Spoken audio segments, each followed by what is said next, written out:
विधानसभा चुनाव से पहले आम आदमी पार्टी के लिए एक के बाद एक बुरी खबरें आ रही हैं। केजरीवाल जो कट्टर ईमानदार बन रहे थे, उनके लिए अब जवाब देना मुश्किल हो गया है। चुनाव से पहले कोर्ट से भी आम आदमी पार्टी के लिए बुरी खबरें आ रही हैं। आम आदमी पार्टी के नेता कोर्ट से मदद मांग रहे हैं, लेकिन उन्हें राहत नहीं मिल रही। दर्शकों, समझने की जरूरत ये है कि आम आदमी पार्टी के नेता पहले भ्रष्टाचार करते हैं, फिर कहते हैं कि जी हम कट्टर ईमानदार हैं, और फिर वो कहते हैं कि जी हम तो भगत सिंह के भक्त हैं। लेकिन इसमें कोई बात पूरी नहीं होती दिख रही। आम आदमी पार्टी ने इस बार भी जो टिकट दी है, उसमें लगभग 63% लोग ऐसे हैं जो आपराधिक पृष्ठभूमि से आते हैं। दर्शकों, कहते हैं ना कि आम आदमी पार्टी की कथनी और करनी में बड़ा फर्क है। अन्ना आंदोलन के बाद राजनीति बदलने का दावा करने वाले केजरीवाल इतना बदल जाएंगे, अन्ना हजारे ने भी नहीं सोचा होगा। दिल्ली चुनाव के बीच समाज सेवी अन्ना हजारे ने कहा है कि वो अरविंद केजरीवाल से बात नहीं करते। वहीं अन्ना हजारे ने दिल्ली चुनाव और अरविंद केजरीवाल पर बोलते हुए कहा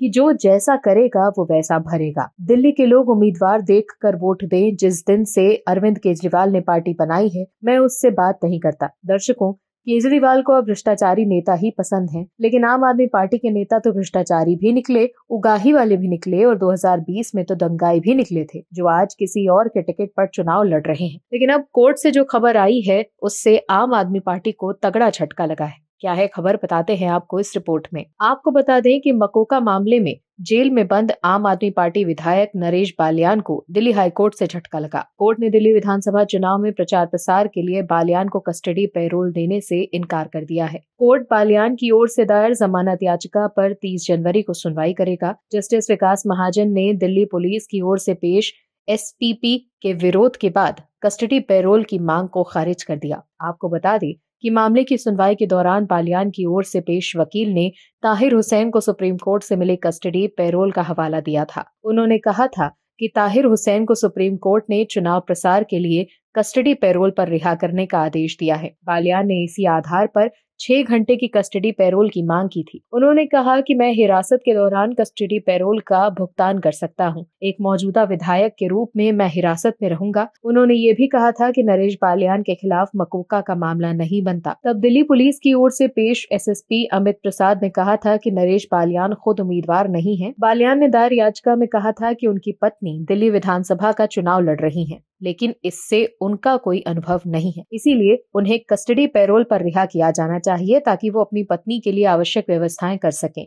उनके वकील ने कहा था कि बालियान 2 बार विधायक रह चुके हैं, उनके खिलाफ कोई अपराध नहीं बनाया गया है। इससे पहले बालियान का जमानत का दिल्ली पुलिस ने विरोध करते हुए कहा था कि जांच में बालियान और उनके फरार साथियों के संगठित अपराध में शामिल होने का पता चला है। उन्होंने कथित तौर पर वित्तीय या अन्य अनुचित लाभ प्राप्त करने के लिए गवाहों की वैध संपत्तियों पर विवाद करने की साजिश रची। दर्शकों, समझने वाली बात यह है कि जिस तरह से आम आदमी पार्टी को समझने की जरूरत है कि बदलाव की राजनीति करने वालों ने जिस तरह से लोगों को छला है, वो कहीं ना कहीं इस बात को प्रदर्शित करता है कि आम आदमी पार्टी को शुरू से ही सत्ता का लोभ था।